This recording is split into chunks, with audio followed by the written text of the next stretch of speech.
what Sula is all about. It is our real pleasure and pride to be about to be listed as India's only pure wine company. Definitely a matter of pride for us, and I want to thank all the gents here on the dais who've been part of this journey so far. I just wanted to go through a little bit of a presentation, and we'll take questions at the end of it. So we'll just go through this, get through this very quickly.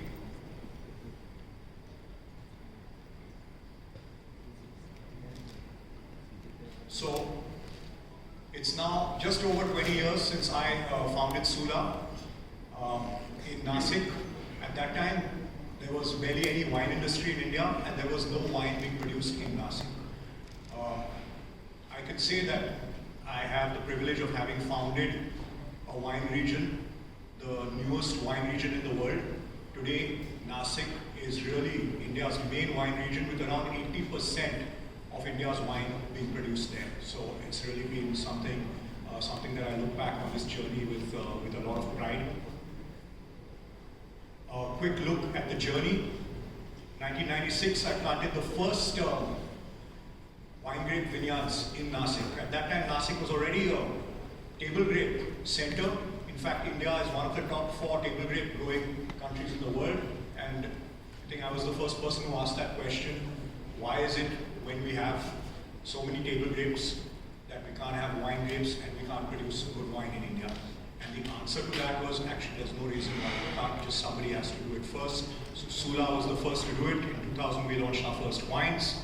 We continue to be pioneers. In 2005 we opened the first wine tasting room at our Nasik winery, which has been a resounding success. Today this is the possibly the most visited vineyard in the world, over 3 lakh visitors a year in the year just before the pandemic, and possibly the place where more people on this planet taste their first glass of wine than any other.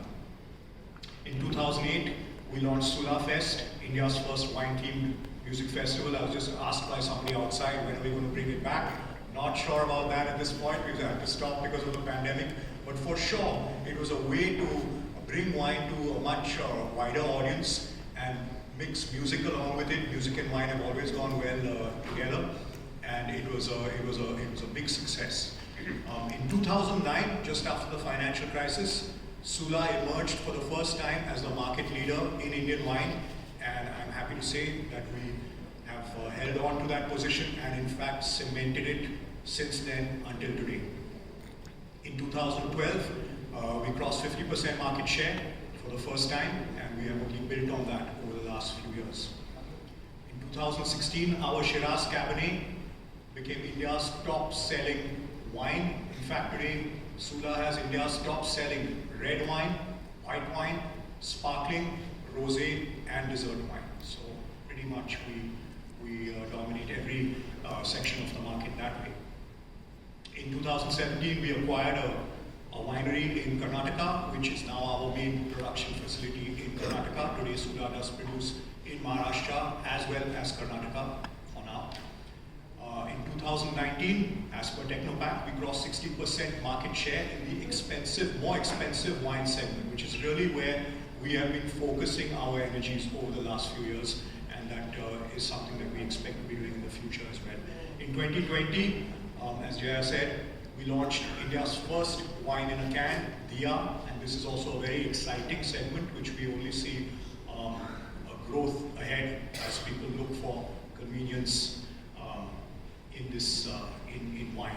In 2021, we acquired one more winery, that was the York Winery, just down the road from us in Nasik, which is already now developing into a tourism center. Quick look at some other facts.